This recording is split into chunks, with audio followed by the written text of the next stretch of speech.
Super Mega Dad Baseball League fans, we are back.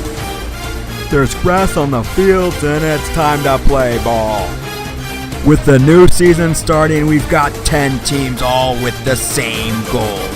Unfortunately for 9 of them, there can only be one SMBDL World Series champion. With a 27-game regular season for the teams to prove themselves and earn their spot in the playoffs, everything's on the line, every at-bat, every pitch of every game this year. 9 will fail, but there will be one who succeeds. One who earns their spot in SMBDL history as the first World Series champion.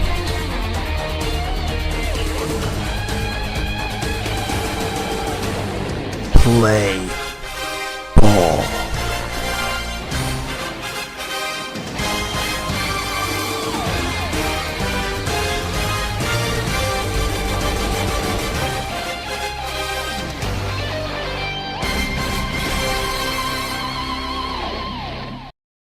SMDLB is brought to you by Super Mega Baseball 2. Time to get in the action. And by Dairy Queen, the official future home of Beezus B and his wife. Also brought to you by Beezus B's Las Vegas Early Rides Home. If you need your trip in Vegas ruined, call Beezus B. He'll take you home even if you don't want to go. And now it's time to look at the power rankings and see where each of our 10 teams ranks going into the season. At number 10, Beezus B and the Platypi. No surprise here. There's a rumor that he might even quit. He loves to do dumb stuff and he might do it again. But if he doesn't quit, he has a couple things going for him. His team hits for great contact, gets great discounts at Dairy Queen, and he plays a lot of PUBG, which sucks, meaning he won't want to get off Super Mega Baseball to play it. He also has his rock, Allie. On the other end of the spectrum, his weaknesses. He's absolutely awful at Vegas, has no power or relief pitching, and if his girlfriend needs him, he will not be able to play because he will run there. At number 9, Kellen in the Crocodons. Looking at what the Crocodons got going for him, it starts with Javita Pulo, followed up by Javita Pulo, with Javita Pulo following that up, and finally Javita Pulo in the 4th strength spot. But there are some big weaknesses on this team. This isn't the old school FUD who could game all the time. He's got a job now. He's busy. Also, he doesn't like the game. That's probably going to make it tough to play. Another huge weakness is Jovita can only start one game a series, and his team has no speed or power. Look for the Crocodons to do well if he wanted to, but I don't think he likes the game to want to try. In the 8th spot. For the strength, you gotta start out with Miller Lite. No one puts down Miller Lite like the Moonstars. Look for them to lead the league in Miller time. Also, great pitching for the Moonstars, and Steve knows how to hurl it. Another one of their strengths, this team gets a lot of carbs, and they're getting a nice vacation on the cruise. But that leads us right to the weaknesses. I have the cruise as a weakness as well. It could go bad. He didn't get the drink package. He does have a weakness for carbs, and too many carbs can kill you, and he doesn't know how to hit. At number 7, the Boz and the Nemesis. Starting out with the strengths, Boz is a wagon. He's got a great team. He wheels chicks, and he's Bosnian. But his biggest mistake is he is not banging any fat chicks. As everyone knows, that is the only way to break out of a slump in baseball, and Ed is only going for 7s and above. That's a huge mistake. 7s and above are distractions, and he's in a hitting slump, and it's 100% due to the fact that he's distracted from the hot chicks he's banging and not banging any slump buster fatties. Also, I couldn't find his logo anywhere on the internet, so that has to be a weakness as well. At number 6, Sluss and the Overdogs. This guy plays all the time, plays the most out of everyone. He loves pennant race, and he's got the fastest team in the game. And I tell you what, if you need a chance start at the bar, he is your guy. And hell, if he makes it back from Mexico, he had to be one tough son of a bee. But he's prone to ejections, which limits his ability as a bar chanter. Also, look at his roommates. Jimmy the Hog, Shemmerhorn. Have you seen those guys play Fortnite? That is a huge weakness. His team also can't play defense, and if his defense isn't there in Mexico, likely will die. At number 5, Bruce and the Blowfish. Or should I say Goose? Or should I say Bruce the Goose? Hell, this guy has so many nicknames, it has given him an innate ability to disappear at any given time. He has so many names that at any given point, he can just completely disappear, not to be seen for over 24 hours.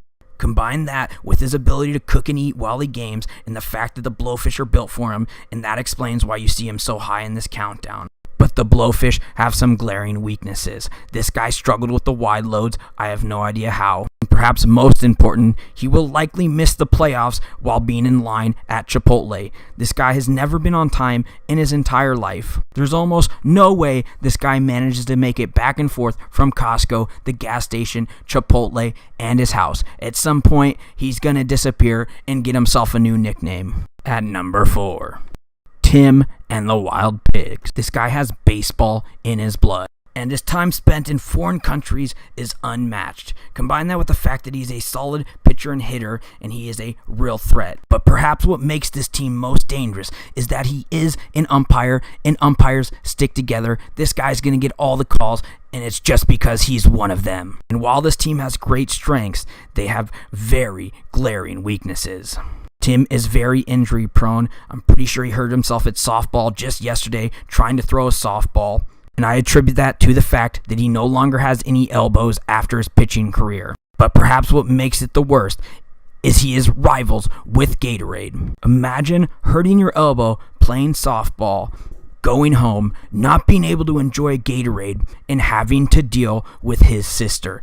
If that is not a weakness, I don't know what is. His sister, very, very annoying. At number 3, Nick and the Sirloins. This guy got his favorite team, has so much knowledge on the DQ queen herself that it rivals Beez's Bees knowledge, and he's best friends with DQ legend Bridius. If he has a tough loss, you know they will be cuddling together, and he will tell Nick it's going to be alright. That is a huge strength.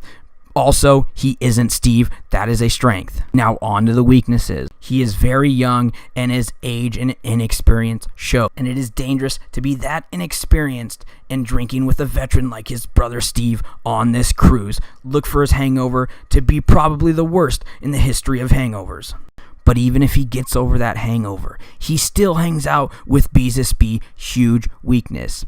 Also, he listens to girls way too much, hung out with a girl that was way below him, got him in trouble. What is he doing? If he's listening to nerds like that, he could be in some trouble. At number 2 in the power rankings and 1 in your hearts, Nuss and the Wide Loads.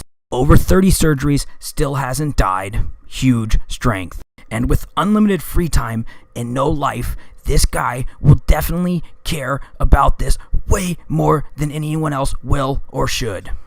And if there's a slight breeze that hits his mullet, it is game over. That hair is unreal. But just like Superman, he has his kryptonite. Unfortunately for him, he has 3 kryptonite. And no matter what game it is, no matter how dominant he is, for some reason, he always struggles against Jake, and he will have to go through Jake if he wants to win this league. Kryptonite 2, Addy.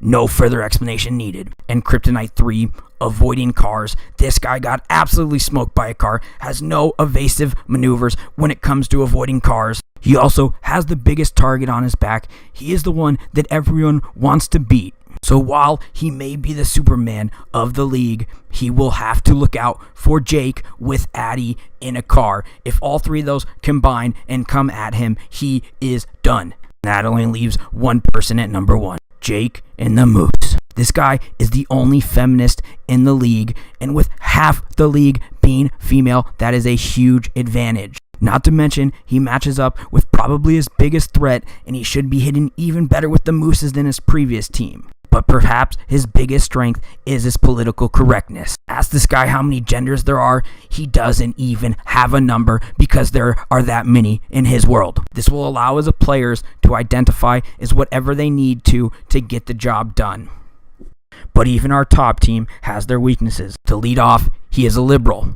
That is a weakness. His second weakness is his rage. This guy could be up 3-0 in the World Series. One thing could go wrong, and he absolutely blows a gasket. That is very dangerous considering he loses his 16-3 start. That has to get the rage boiling.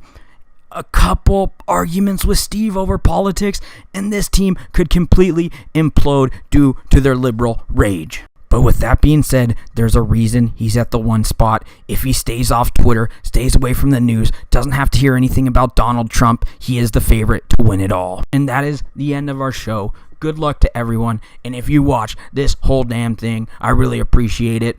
And play ball.